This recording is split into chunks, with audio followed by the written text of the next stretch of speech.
1월 23일 화요일 신명기 11장 1절에서 17절 말씀 하나님이 다스리시는 땅이라는 제목을 가지고 말씀을 살펴보도록 하겠습니다. 한번 따라하겠습니다. 하나님이 다스리는 땅.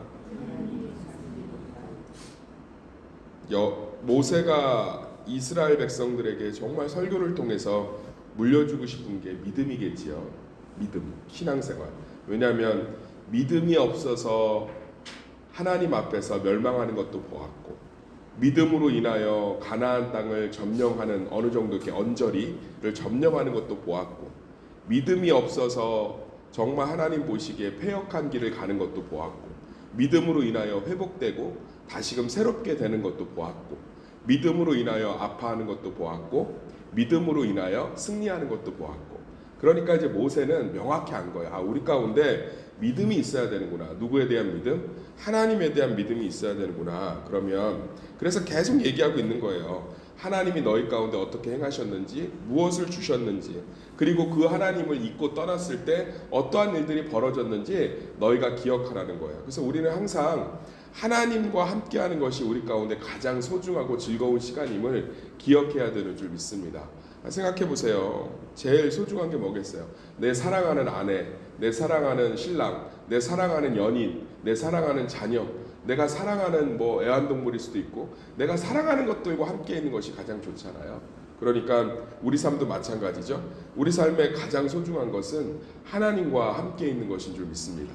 그러기 위해서 우리가 꼭 기억해야 될 게 뭐냐면, 이 모든 것 가운데 하나님이 다 인도하고 주고 계심을 기억하라는 거예요. 그러니까 우리 자녀도 하나님이 주신 것이고, 우리의 고난도 하나님이 주신 것이고, 우리의 삶 모든 것들을 하나님께서 주시고 다스리신다. 그 얘기를 이제 1절부터 7절까지 계속 하고 있는 거죠. 이제 1절 보면 그런즉이라고 나오잖아요. 그럼 앞 구절을 좀 이해해야겠죠. 앞에 우리 어제 살펴봤죠. 하나님께서 동일한 말들 계속 반복하고 있어요.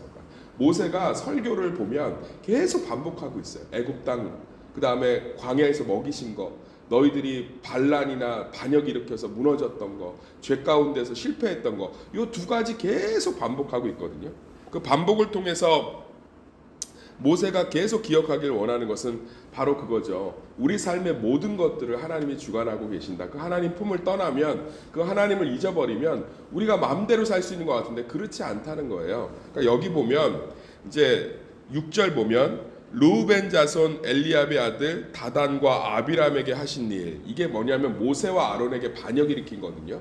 이거 그런 분들 요즘은 많이 없는데, 예전에는 이거 가지고 목사님 권위에 도전하면 이렇게 된다라고 얘기했어요. 올해 아론하고 모세가 왜 목사를 상징하는지는 잘 모르겠어요. 본인들이 출애굽을 시켰는지, 아니면 출애굽이 구원을 상징하잖아요. 그래서 예수 그리스도가 우리를 구원하시고 구원 사역도 출애굽이거든요. 그래서 홍해를 건넌 사건이 세례예요. 물 사이를 지나잖아요. 죽었던 것이 살아나잖아요. 그래서 세례를 의미하고, 광야의 2세대는 세례를 그래서 못 받았잖아요. 홍해를 안 건넜으니까. 그래서 요단강이 갈라진 거예요. 요단강 갈라서 또 건너게 하신 거예요. 그러니까 물 가운데로 또 지나가게 하심으로 세례를 받게 한 거거든요. 모세와 아론을 왜 자꾸 목사님들이 자기하고 동일시하는지 모르겠어요. 자기 이름으로 구원받는 건가? 저는 이해할 수가 없어요. 이거 보면서 맨날 다단과 아비람이 모세하고 아론에게 대들어서 저주받은 것고 심판받은 것처럼 교회 권위자나 주의 종한테 잘해야 된다. 아니, 본인들이 구원했냐고. 하나님이 구원하셨지. 이건 그러니까 자꾸 이거 오해하는데, 이 나단과 아비람이 모세와 아론에게 반역한 게 왜 하나님 앞에 심판이 됐냐면, 모세와 아론에게 반역해서가 아니라 하나님이 원하는 길로 안 가고 싶은 거예요. 그러면 일단 그걸 끝까지 지키고 있는 모세하고 아론부터 쳐야죠. 그러니까 출애굽 광야에서 반역은 다 누구에 대한 반역이냐면, 겉으로는 사람에 대한 반역처럼 보여요. 미리암하고 아론도 나중에 모세한테 반역하잖아요. 하나님이 너하고만 얘기하냐? 우리하고도 얘기하지? 그게 다 보면 하나님 화를 내시는 게 모세한테 대들어서가 아니라 실제로 그들의 중심엔 모세가 일단 없어져요. 그러니까 모세가 킨 거예요. 모세가 끝까지 버티고 있는 거예요. 그러니까 항우 장사처럼 그냥 하나 길목 지키고 있는 거예요. 여호와 하나님 뜻대로 해야 된다. 여호와 하나님 말씀대로 해야 된다. 그러니까 모세는 40년을 실패해봤잖아요. 그 정말 자기 열심으로 애굽의 왕자 되었을 때 하나님의 뜻을 이루려다가 결국은 사람 때려 죽이고 40년 동안 도망가고 사람 구실도 못하고 살았잖아요. 그러니까 모세 안에는 뭐가 있냐면 내 열심 갖고 안 되는 거. 하나님 뜻대로 해야 되고 하나님 신뢰해야 되고 하나님이 원하시는 대로 해야 되는 거예요. 얼마나 답답한 거겠어요. 그런 지도자 정말 신뢰하시겠어요? 구름 기둥, 불 기둥이 움직이질 않으면 아무것도 안 한다니까요. 모세는. 그런 목사 밑에서 교회 생활하는 게 쉬울 것 같아요. 구름 기둥, 불 기둥이 움직이질 않으면 아무것도 안 해요. 애 아픕니다. 애 아픔, 불 기둥, 구름 기둥. 근데 하나님 앞에만 엎드리고 있는 거예요. 모세는. 세상이 보기엔 너무 무기력해 보이는 거죠. 그냥 맨날 기도의 자리에 와서 엎드려서 기도하고 맨날 말씀의 자리 나와갖고 말씀 듣고 세상이 보기에 얼마나 미련한지 아십니까? 제가 예수를 믿으면 아예 안 믿었다가 예수를 믿는 분들한테 물어봐요. 정말 예수 믿기 전에 기독교인들 보면 이런 것들이 참 이해가 안 됐는데 신앙생활 하면서 달라진 게 있냐? 두 가지 주로 얘기해. 두 가지. 첫 번째가 뭐냐면 기도하는 거. 저 사람들 참 무기력하다는 거예요. 그냥 뭐 좀 일이 좀 터지면 빨리빨리 수습하고 정신 차리고 막 안달부달 못하면서 막 해결을 해야 되는데 그냥 엎드려 있고 말씀 앞에 앉아 있고 너무너무 무기력해 보이고 답답한데 예수를 믿고 나니까 그게 얼마나 저 사람들이 자기 삶을 애지중지하는 거고 진짜 하나님 앞에 겸손한 사람들이라는 걸 깨달았다는 거고, 두 번째는 그냥 믿는 사람들은 다 뭐 하나님 뜻이다, 하나님 은혜다, 내가 볼 때는 뭐 저렇게 해서 일이 된 거고 저 사람 때문에 도와줘서 된 건데 무조건 하나님 뜻이다. 너무 미련해 보이는데 예수를 믿고 나니까 진짜 자기 손가락 하나 움직이는 것도 하나님 뜻이다.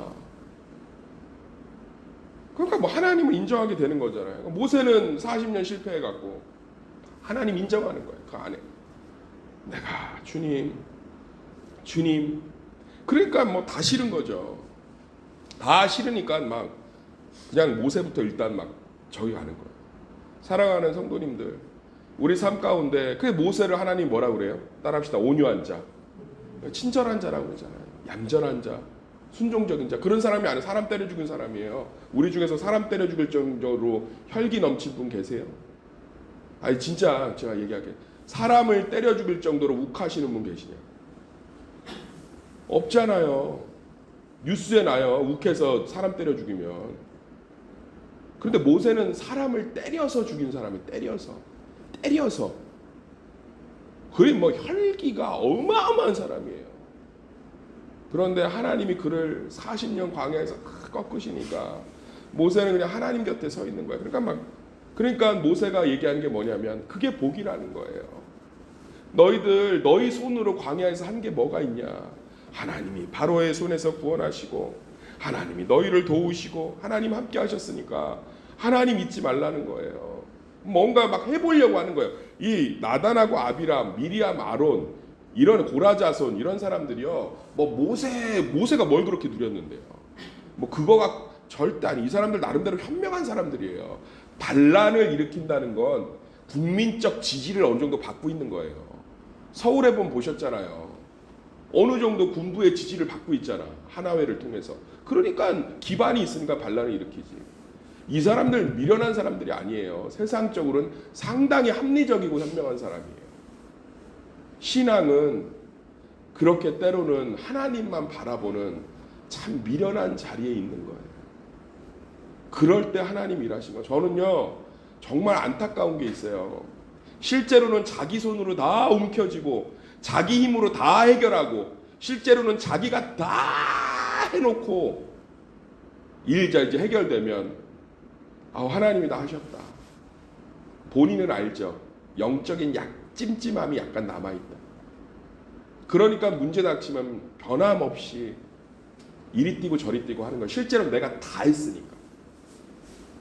내가 다 한 걸 하나님이 도우셨으니까 일 끝나니까 이 카타르시스 희열이 밀려오잖아요. 속 시원하잖아요. 하나님이 하셨다. 하나님이 하셨다. 근데 정말 때로는 하나님이 우리에게 보여주세요. 아무리 몸부림쳐도 안 되게끔, 아무리 애를 써도 안 되게끔. 그거는 하나님이 침묵하시는 게 아니고 내가 정말 이 가정을, 내가 이 일터를, 내가 네 문제를 품고 있다, 내가 주관하고 있다, 이거 보여주시려고 지금 하나님이 지금 자기 사랑을 우리에게 증명하고 있는 시간인 줄 믿습니다. 그런 것들이 하나둘 늘어가면 이제 모세처럼 되는 거예요. 진짜로 하나님이 하신다. 하나님이 하십니다. 저 안에도 이 하나님에 대한 경험 때문에 제가 믿음이 좋아서가 아니라 제가 이렇게 뭐 실수하거나 좀 넘어지면 정말 힘들어요, 목회자가. 그런데 그럴 때마다 하나님을 기대해요. 이걸 통해서 나를 빚어가시고 이걸 통해서 결국은 더 큰 선으로 만드시고 이걸 통해서 하나님의 영광이 드러나는 통로로 사용하신다는 걸 알아서 납작 엎드려서 기도합니다.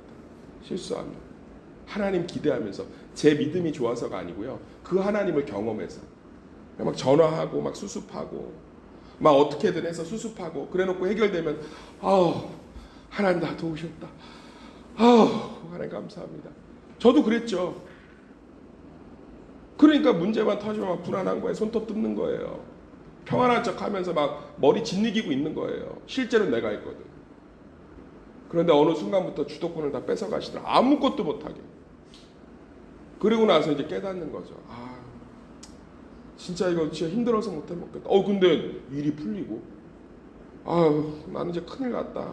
근데 막 더 하나님이 나를 겸손한 사람 큰 그릇으로 만들어 가시고 나는 이제 어떡하냐. 근데 막 하나님이 더 영광 받으시고 그런 것들이 이제 하나하나 쌓여가면서 이제 제 안에 모세와 같이 조금 그 영역에서만 하나님을 경험한 온유한 자가 되는 거죠.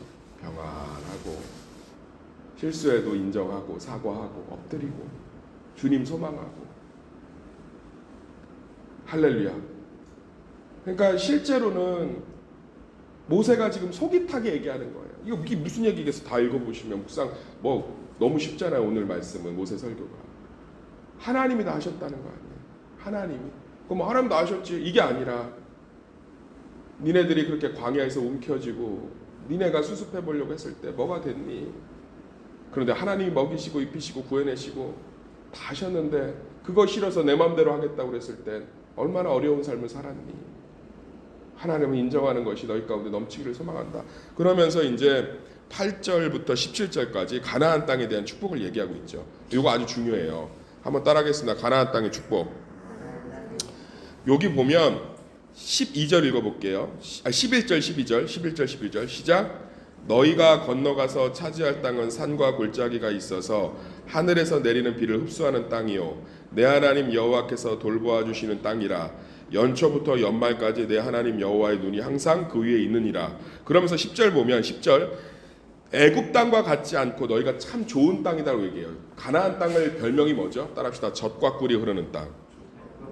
그러니까 우리는 봐요. 한번 여기 봅시다. 가나안 땅은 젖과 꿀이 흐르는 땅이니까 얼마나 좋은 땅이었을까. 이스라엘 백성들에게 하나님 맨날 얘기했잖아요. 젖과 꿀이 흐르는 땅이다. 애굽과 비교할 수 없는 땅이다. 최고의 땅이다. 그래서 여호수아서 제가 금요철야 때 쭉 한번 살펴봤죠. 정말 그런 땅이었어요. 지금 사사기도 살펴보지만 산지에다 광야에다 시므온 지파는 광야 할 땅 받고 까놓고 얘기합시다. 어떤 환경학자는 그렇게 얘기하더라고요. 지금 곧 그 메소포타미아 그 지역이 환경오염으로 해서 사막화가 돼서 그렇지 실제로는 굉장히 좋은 땅이다. 아니 바로 들어간 여호수아서하고 사사기 읽어봐도 젖과 꿀이 흐르는 땅이 아니라 상당히 힘든 땅이라니까요. 근데 핵심이 뭐예요? 12절이잖아요. 내 하나님 여호와께서 돌보아 주시는 땅이라. 여호와의 눈이 항상 그 위에 있느라. 사랑하는 성도님들, 젖과 꿀이 흐르는 땅은 내가 보기에 좋은 땅이 아니라 하나님이 함께 하시는 곳인 줄 믿습니다. 우리 가정, 우리 일터, 우리 삶, 우리 참 내면 참 척박하지요. 어렵지요. 근데 그곳이 하나님이 주신 땅이에요. 그곳에 하나님이 함께하고 다스리실 때 젖과 꿀이 흐르는 땅이 될 줄 믿습니다. 사랑하는 성도님들, 우리 푸른 초장 쉴만한 물가 하면 서구인들이 그려놓은 이미지에 너무 각인돼 있어요. 그냥 양이 배 터지게 풀을 먹어도 풀이 끝없죠. 보세요. 예수님이 양 한 마리 어린 양 안고 있고 주변에 양 둘러 있고 뒤 배경 어때요? 풀이 흐드러지게 있어. 흐드러지게. 그런 초장은 고대 근동에 있질 않아요. 그럼 목자가 필요 없죠. 방목하면 되지. 그런 호주나 뉴질랜드의 그런 푸른 초장은 목자가 없어요. 그냥 대충 다 방목이야, 방목. 풀 관리지, 목자들은. 고대 근동은요, 한 끼 먹을 풀밖에 없어요. 그래서 목자가 날마다 인도해 줘야 돼요. 풀 있는 곳을, 물 있는 곳을. 목자하고 함께 있으면 흐드러지는 땅이 되는 거예요. 할렐루야. 왜? 매 끼마다 인도해 주시니까. 그러니까 우리는 내 가정은 언제 푸른 초장 쉴 만한 물가가 되나? 우리 일터는 언제 푸른 초장 쉴 만한 물가가 되나? 빨리 일터 가면 한 달에 몇 천만 원씩 돈 벌하고 건물 팍팍 고유하고 한 달에 통장에 600씩, 700씩, 800씩, 900씩 꽂혀갖고 그냥 푸른 초장이 휘둘러지게 펼치자고 내 맘대로 막 골프 치고 탁 살고 싶은데, 그건 내가 생각하는 적과 꿀이 흐르는 땅이고, 하나님 얘기하는 건 여호와의 눈이 있는, 여호와의 마음이 있는, 그곳이 하나님의 통치가 일어날 때, 내가 그 자리를 내어드릴 때, 그곳이 아골골짝 빈들이라 할지라도 하나님의 풍요의 땅인 줄 믿습니다. 풍요의 땅인 줄 믿습니다. 저는 이 신앙이 우리 가운데 회복됐으면 좋겠어요. 척박하고 힘들고 열등감 있고 상처 있고 수많은 두려움 가운데는 내 심령이 하나님의 관심이 있는 땅이에요. 그 땅이에요. 그것을 하나님께 내어드리고 하나님이 다스리시도록 그 훈련하고, 그러면서 이 땅이 나에게 하나님이 함께 하시기 때문에 젖과 꿀이 흐르는 땅이 되는 거죠. 관점을 바꾸셔야 됩니다. 우리 삶이 젖과 꿀이 흐르는 가나안 땅입니다. 우리는 예수님으로 인해서 들어왔습니다. 그곳이 하나님의 통치가 일어날 때, 그곳에 하나님의 다스림이 넘칠 때, 그러기 위해서 내가 주인의 자리를 조금 비켜드릴 때, 그곳이 젖과 꿀이 흐르는 땅이 될 줄 믿습니다. 그 놀라운 비전과 꿈 가운데 우리가 있을 때 주님과 동행하는 그 어디나 하늘나라라는 찬양이 나오겠죠. 그 어디나 하늘나라, 주님과 동행하는 그곳이. 사랑하는 성도님들, 우리 삶 가운데 척박한 삶이라 할지라도 하나님과 손잡는 그 순간, 그 동행이, 그곳이 젖과 꿀이 흐르는 땅인 줄 믿습니다. 그 하나님의 인도함을 받을 때 그분께서는 주인의 역할을 하사 모든 것들을 책임지시고 인도하실 줄 믿습니다. 왜 그렇게 힘들고 어렵게 내버려 두시냐고요? 하나님이 하시는 걸 보게 하는, 그걸 봐야 놔요. 그걸 봐야 된다. 진짜로 하나님이 하시는 걸 봐야 믿음이 쑥 자라버려요. 그래서 실제로는 우리의 열심을 하나님이 누르고 있는 거예요. 그래서 하나님이 하시는 것들을 보게 하는 시간을 우리가 새로운 관점으로, 그 광야가 사실은 축복의 시간이고, 하나님이 함께하는 곳이 내 눈의 젖과 꿀이 아니라 정말 풍요의 땅임을 피부로, 영혼으로, 삶으로 온전히 누리고 경험하는 우리 성도들 되기를 예수의 이름으로 축원합니다.